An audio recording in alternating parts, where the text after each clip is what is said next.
Hi friends, ಎಲ್ಲರಿಗೂ ನಮಸ್ಕಾರ. ಎಲ್ಲರೂ ಹೇಗಿದ್ದೀರಾ? ಎಲ್ಲರೂ ಚೆನ್ನಾಗಿದ್ದೀರಿ ಅನ್ಕೊಂಡು ಮತ್ತೊಂದು ಹೊಸ ವಿಡಿಯೋನ ಶುರು ಮಾಡ್ತಾ ಇದ್ದೀನಿ. ಎಲ್ಲರಿಗೂ ಕೂಡ ಹೊಸ ವಿಡಿಯೋಗೆ ಸ್ವಾಗತ. ಹಾಗೆ ಬೆಳಿಗ್ಗೆನೆ ಎದ್ಬಿಟ್ಟು ತಿಂಡಿ ಮಾಡಿ ಇಟ್ಬಿಟ್ಟು ಇವತ್ತು ರಂಗೋಲಿ ಹಾಕೊಳ್ತಾ ಇದ್ದೀನಿ. ತಿಂಡಿ ಬೇಗ ಮಾಡಿದ್ದೆ ಇವತ್ತು.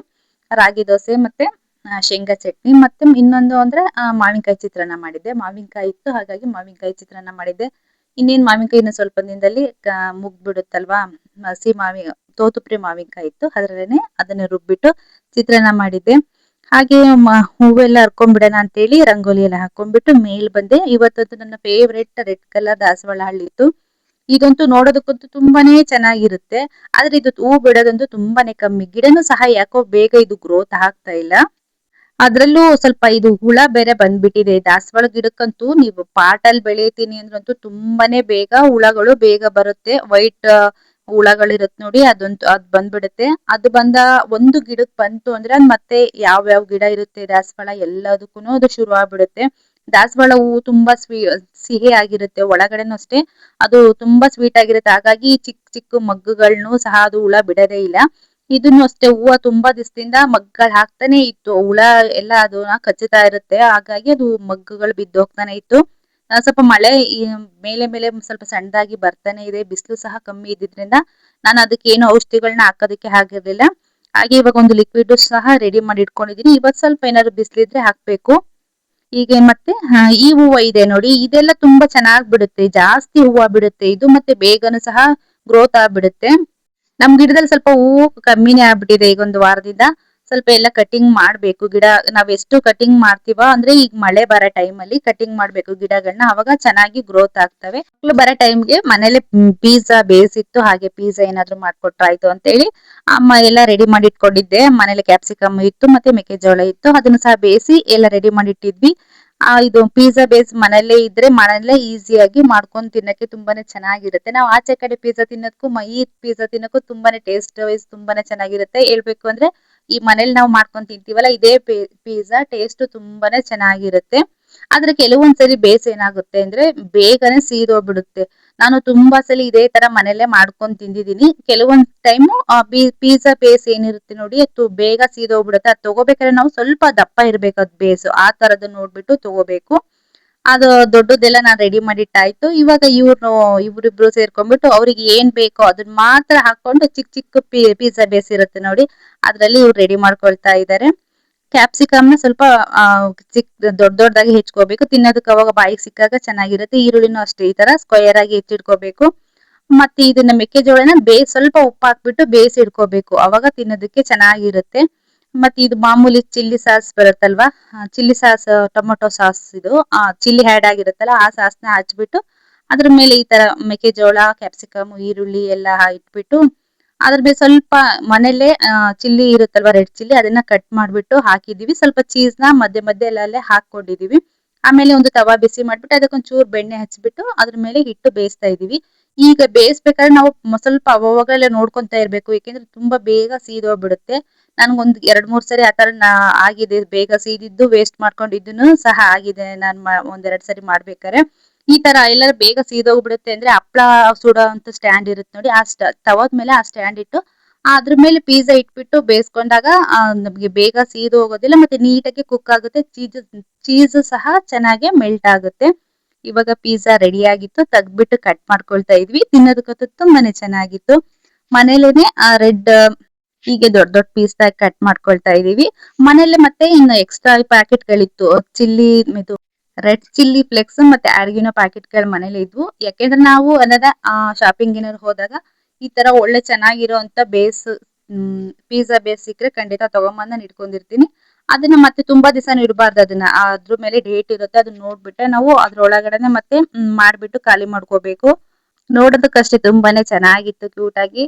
ಮತ್ತೆ ಇದಿಷ್ಟ ಅಲ್ದೇನೆ ಮತ್ತೆ ನಿಮ್ಗೆ ಇದ್ನ ಎಕ್ಸ್ಟ್ರಾ ಯಾವ್ದೋ ಬ್ಲೂಬೆರಿ ಇದ್ರೆ ಬ್ಲೂಬೆರಿನೂ ಸಹ ಸೇರ್ಸ್ಕೊಂಡ್ ಮಾಡ್ಕೋಬಹುದು, ಚೆನ್ನಾಗಿರುತ್ತೆ ತಿನ್ನೋದಕ್ಕೆ.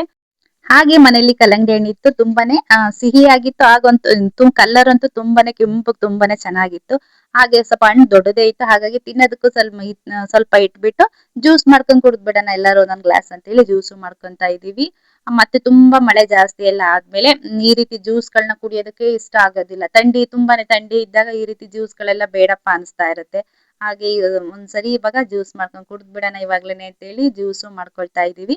ಎಲ್ಲ ಸಣ್ಣದಾಗಿ ಕಲ್ಲಂಗಡಿ ಹಣ್ಣನ್ನ ಕಟ್ಬಿಟ್ಟು ನಾನಿಲ್ಲಿ ಯಾವುದೇ ರೀತಿ ಬೀಜಗಳನ್ನ ತೆಗಿತಾ ಇಲ್ಲ ಕಲ್ಲಂಗಡಿ ಹಣ್ಣಿನಿಂದ. ಅದನ್ನು ಸಹ ಹಾಗೆ ಸೇರಿಸ್ಬಿಟ್ಟು ಜ್ಯೂಸ್ ಮಾಡ್ಕೊಳಕ್ ಹಾಕೊಂತ ಇದೀನಿ. ಒಂದು ಚಿಟಿಕೆಯಷ್ಟು ಉಪ್ಪು, ಒಂದು ಎಕ್ಸ್ಟ್ರಾ ಫ್ಲೇವರ್ ಬರುತ್ತೆ ಉಪ್ಪು ಹಾಕಿದ್ರೆ. ಆಮೇಲೆ ಸ್ವಲ್ಪ ಸಿಹಿ ಹಣ್ಣಿತ್ತು, ಹಣ್ಣು ಸಿಹಿ ಇದ್ರಿಂದ ಇನ್ನು ಸ್ವಲ್ಪ ಸ್ವಲ್ಪನೇ ಶುಗರ್ ಹಾಕೊಳ್ತಾ ಇದೀವಿ. ಹಣ್ಣೇನಾದ್ರು ಸಪ್ಪೆ ಇತ್ತು ಅಂದ್ರೆ ಸ್ವಲ್ಪ ಶುಗರ್ ಜಾಸ್ತಿ ಹಾಕೋಬೇಕಾಗುತ್ತೆ.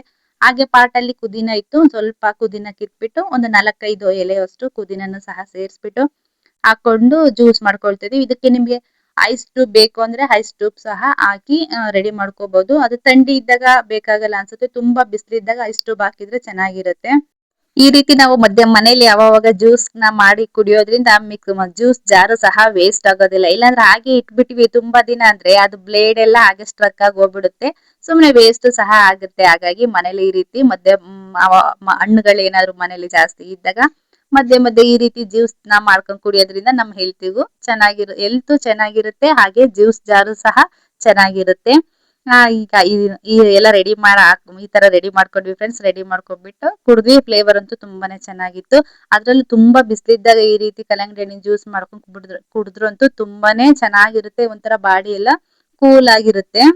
ಈ ಎಲ್ಲಾ ಜ್ಯೂಸು ಮತ್ತೆ ಪಿಜ್ಜಾದೆಲ್ಲ ಮುಗಿಸ್ಕೊಂಡ್ಬಿಟ್ಟು ಅಡಿಗೆ ಮನೆ ಎಲ್ಲ ಸ್ವಲ್ಪ ಎಲ್ಲ ಮತ್ತೆ ಮೆಸ್ಸಿ ಆಗಿತ್ತು. ಅದನ್ನು ಸಹ ಎಲ್ಲ ನೀಟಾಗಿ ಕ್ಲೀನ್ ಮಾಡಿಟ್ಟು ಒಂದು ಲಿಕ್ವಿಡ್ ಮಾಡಿಟ್ಕೊಂಡಿದೀನಿ ಹಾಕೋದಕ್ಕೆ, ಬಿಸ್ಲೇ ಇರ್ಲಿಲ್ಲ ಅಂತ ಹೇಳಿದ್ನಲ್ವಾ. ಅದನ್ನ ಇವಾಗ ತಗೊಂಡ್ಬಂದು ಸ್ವಲ್ಪ ಇವತ್ತು ಸಂಜೆ ನೋಡೋಣ, ಮಳೆ ಬರೋ ತರ ಇರ್ಲಿಲ್ಲ, ಹಾಗಾಗಿ ಹಾಕ್ಬಿಡೋಣ. ಮತ್ತೆ ತುಂಬಾ ದಿವಸನೂ ಆಗಿತ್ತು ನಾನು ಲಿಕ್ವಿಡ್ ರೆಡಿ ಮಾಡೋದಕ್ಕೆ ಇಟ್ಬಿಟ್ಟು. ಇದು ಏನ್ ಲಿಕ್ವಿಡ್ ಅಂದ್ರೆ ರೈಸ್, ಅನ್ನ ಇರುತ್ತಲ್ವಾ, ಈಗ ರಾತ್ರಿ ಉಳ್ದಿರೋ ಅನ್ನ ಉಳ್ದಿರುತ್ತಲ್ವಾ ನೈಟ್ ಟೈಮ್, ಅದನ್ನ ಒಂದು ಬಾಟಲಿಗೆ ಹಾಕ್ಬಿಟ್ಟು ಅದಕ್ಕೊಂದಿಷ್ಟು ಒಂದು 1 ಲೀಟರ್ ಅಷ್ಟು ನೀರ್ ಹಾಕ್ಬಿಟ್ಟು ಒಂದ್ ಸ್ವಲ್ಪ ಅನ್ನ ಹಾಕ್ಬಿಟ್ಟು ಇಟ್ಟಿದೆ. ಸುಮಾರಿಗೆಲ್ಲ ಒಂದು 6 ದಿವಸ ಆಗಿತ್ತು ಅದ ಇಟ್ಬಿಟ್ಟು. ಮಳೆ ಮೇಲೆ ಬರ್ತಾ ಇರೋದ್ರಿಂದ ನಾನು ಹಾಕೇ ಇರ್ಲಿಲ್ಲ. ಹಾಕಿದ್ರು ಅದು ಸುಮ್ನೆ ವೇಸ್ಟ್ ಆಗ್ಬಿಡುತ್ತೆ. ಸ್ವಲ್ಪ ಮಳೆ ಇಲ್ದಾಗ ಹಾಕಿದ್ರೆ ಅಟ್ಲೀಸ್ಟ್ ಅದು ಸ್ವಲ್ಪ ಹುಳನಾದ್ರೂ ಸಾಯುತ್ತೆ, ಮತ್ತೆ ಗಿಡಕ್ಕೂ ಸಹ ಸ್ವಲ್ಪ ಚೆನ್ನಾಗಿ ಗ್ರೋತ್ ಆಗುತ್ತೆ ಗಿಡಗಳು ಅಂತ. ಇದನ್ನ ಒಂದು ಅರ್ಧ ಬಕೆಟ್ ಅಷ್ಟು ನೀರಿಗೆ ಹಾಕ್ತಾ ಇದ್ದೀನಿ. ಒಂದು 5 ಲೀಟರ್ ಅಷ್ಟು ನೀರಿಗೆ ಇದನ್ನ ನೆನ್ಸಿಟ್ಟಿರೋ ಅನ್ನ ಏನಿದೆ ನೋಡಿ, ಅದು ಚೆನ್ನಾಗಿ ಈ ರೀತಿ ವೈಟ್ ಬಿಟ್ಕೊಂಡಿರುತ್ತೆ ನೀರು. ಒಂದು 5-6 ದಿವಸ ನೆನ್ಸ್ಬಿಟ್ರೆ ನಾವು ಅನ್ನದಲ್ಲಿರುವಂತ ಅಂಶ ಎಲ್ಲ ನೀಟಾಗಿ ಬಿಟ್ಬಿಟ್ಟು ಅದು ಸ್ವಲ್ಪ ಒಂದು ಒಳ್ಳೆ ಔಷಧಿ ತರ ರೆಡಿ ಆಗಿರುತ್ತೆ. ಈ ತರ ಅದನ್ನ ಎಲ್ಲಾ ಗಿಡಗಳಿಗೆ ಸ್ವಲ್ಪ ಹಾಕೊಳ್ತಾ ಇದೀನಿ.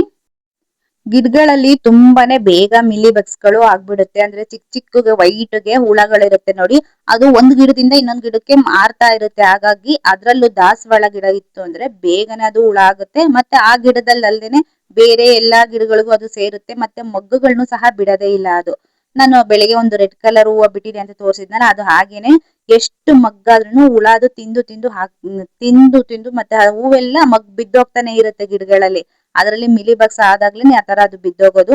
ಈ ರೀತಿ ಮನೇಲೆ ಯಾವ್ದಾದ್ರು ಅವಾಗ ಏನಾದ್ರೂ ನಾವು ಔಷಧಿಗಳನ್ನ ಮಾಡಿ ಹಾಕ್ತಾ ಇರ್ಬೇಕು. ಅಥವಾ ಬಾಳೆಹಣ್ಣು ಇರುತ್ತಲ್ಲ ಮನೇಲಿ, ನಾವು ಬಾಳೆಹಣ್ಣು ತಿಂದಿರ್ತೀವಲ್ಲ, ಅದನ್ನ ಚಿಕ್ಕದಾಗಿ ಕಟ್ ಮಾಡಿ ನೆನ್ಸ್ಬಿಟ್ಟು ಹಾಕ್ಬೇಕು. ಅದ್ರಲ್ಲಿ ಸ್ವಲ್ಪ ಪೊಟ್ಯಾಷಿಯಂ ಜಾಸ್ತಿ ಇರುತ್ತೆ.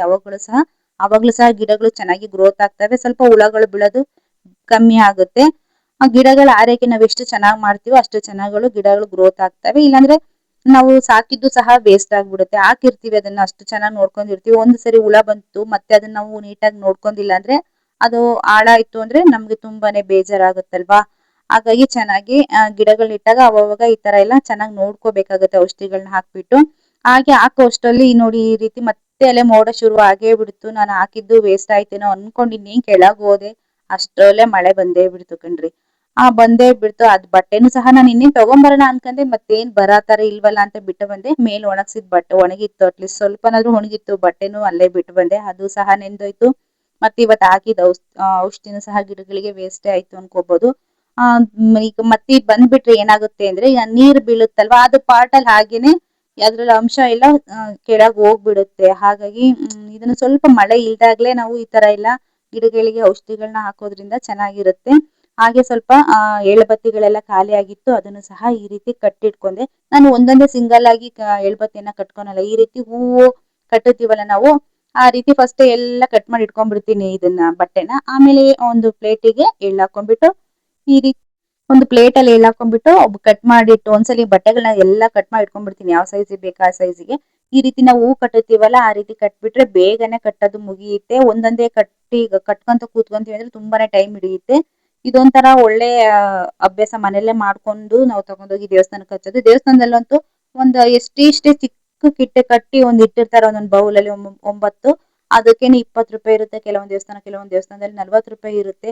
ಅದ್ರ ಬದಲಾಗಿ ನಾವು ಒಂದ್ಸಲಿ ನೋಡಿ ಒಂದು 100 ಗ್ರಾಮ್ ಎಳ್ಳು ತಗೊಂಬಂದ್ಬಿಟ್ಟು ಒಂದು 1/4 ಮೀಟರ್ ಬಟ್ಟೆ ತಗೊಂಬಂದ್ಬಿಟ್ರೆ ಎಷ್ಟೊಂದು ಆಗುತ್ತೆ ಎಳ್ಬತ್ತಿ. ಅಂದ್ರೆ ಸುಮಾರು ದಿವಸ ನೀವು ಈ ರೀತಿ ಕಟ್ಟೋವಷ್ಟು ರೆಡಿ ಆಗುತ್ತೆ. ಹಾಗಾಗಿ ನಾನು ಯಾವಾಗ್ಲೂ ಮನೇಲಿ ಈ ರೀತಿ ಎಳ್ಬತ್ತಿಗಳನ್ನ ರೆಡಿ ಮಾಡ್ಕೊಳ್ಳುವಂಥದ್ದು. ಮತ್ ಇದಾಗಿತ್ತು ಫ್ರೆಂಡ್ಸ್ ಇವತ್ತಿನ ವಿಡಿಯೋ. ಯಾರೆಲ್ಲ ವಿಡಿಯೋ ನೋಡ್ತಾ ಇದ್ದೀರಿ, ಮತ್ತೊಂದು ಹೊಸ ವಿಡಿಯೋ ಜೊತೆ ಮತ್ತೆ ಸಿಗ್ತೀವಿ. ಪ್ಲೀಸ್ ಸಬ್ಸ್ಕ್ರೈಬ್ ಮಾಡಿ, ಹಾಗೆ ಸಪೋರ್ಟ್ ಮಾಡಿ, ಲೈಕ್ ಮಾಡಿ, ಶೇರ್ ಮಾಡಿ. ಹಾಗೆ ನಾನು ನಿನ್ನೆ ಒಂದು ಒಗಟನ್ನ ಕೇಳಿದ್ದೆ. ಒಂದು ಮಡಿಕೆ, ಮಡಿಕೆಯೊಳಗೆ ಕುಡಿಕೆ, ಕುಡಿಕೆಯೊಳಗೆ ಸಾಗರ, ಅದಕ್ಕೆ ಏನು ಉತ್ತರ ಅಂತ ಕೇಳಿದ್ದೆ. ಅಂದ್ರೆ ಅದಕ್ಕೆ ಉತ್ತರ ತೆಂಗಿನಕಾಯಿ. ನಾಗವೇಣಿ ಅವರು ತೆಂಗಿನಕಾಯಿ ಅಂತ ಕಮೆಂಟ್ ಮಾಡಿದ್ರು. ಖಂಡಿತ ತೆಂಗಿನಕಾಯಿ ಅದಕ್ಕೆ ಸರಿಯಾದ ಉತ್ತರ. ಇವತ್ತಿನ ಒಗಟ್ ಏನಪ್ಪಾ ಅಂದ್ರೆ ಬಿಳಿ ಸರದಾರನಿಗೆ ಕರಿ ಟೋಪಿ. ಇದಕ್ಕೆ ಉತ್ತರ ಯಾರಿಗೆಲ್ಲ ಗೊತ್ತಿದೆ ಪ್ಲೀಸ್ ಕಮೆಂಟ್ ಮಾಡಿ. ಯಾರೆಲ್ಲ ವಿಡಿಯೋ ನೋಡ್ತಾ ಇದ್ದೀರಿ ಎಲ್ಲರಿಗೂ ಕೂಡ ಥ್ಯಾಂಕ್ ಯು ಫಾರ್ ವಾಚಿಂಗ್. ಮತ್ತೊಂದು ಹೊಸ ವಿಡಿಯೋ ಜೊತೆಗೆ ಮತ್ತೆ ಸಿಗ್ತೀನಿ friend. Thank you for watching. ಹಾಗೆ ನಾನು ಎಳ್ಬತ್ತಿ ಕಟ್ಟ ಮತ್ತೊಂದು ವಿಷಯ ನೆನಪಾಯ್ತು ನನಗೆ. ಈ ಎಳ್ಬತ್ತಿ ಚಿಕ್ಕದಾಗಿ ನಾವು ಮನೇಲೆ ಈ ರೀತಿ ರೆಡಿ ಮಾಡಿ ಇದನ್ನ ಸಹ ನೀವು ಮಾರ್ಬಹುದು. ಇದು ಸಹ ಒಂದು ಒಳ್ಳೆ ಬಿಸ್ನೆಸ್ ಅಂತಾನೆ ಹೇಳ್ಬೋದು. ಈಗ ದೇವಸ್ಥಾನಗಳಲ್ಲಿ ಚಿಕ್ಕ ಚಿಕ್ಕ ಬಟ್ಲಿ ಹಾಕ್ಬಿಟ್ಟು ಒಂದು 9 ಎಲ್ಲ ಏಳ್ಬತ್ತಿ ಇಟ್ಬಿಟ್ಟು ಅದಕ್ಕೆ ಸ್ವಲ್ಪ ಒಂದು 2 3 ಸ್ಪೂನ್ ಅಷ್ಟು ಎಣ್ಣೆ ಹಾಕಿರ್ತಾರೆ. ಅದು ಅಷ್ಟ ಹಾಕ್ಬಿಟ್ಟು ಮಾರ್ತಾರೆ. ಅದು ಒಂದು ಬಟ್ಲಿಗೆ ಕೆಲವೊಂದು ದೇವಸ್ಥಾನಗಳಲ್ಲಿ 50 ರೂಪಾಯಿ ಇರುತ್ತೆ, ಕೆಲವೊಂದು ದೇವಸ್ಥಾನದಲ್ಲಿ 40, 20 ಈ ರೀತಿ ಎಲ್ಲ ಇರುತ್ತೆ. ಯಾರಿಗಾದ್ರೂ ಇಷ್ಟ ಇದ್ರೆ ಈ ರೀತಿ ಬಿಸ್ನೆಸ್ ನ ಟ್ರೈ ಮಾಡ್ಬೋದು.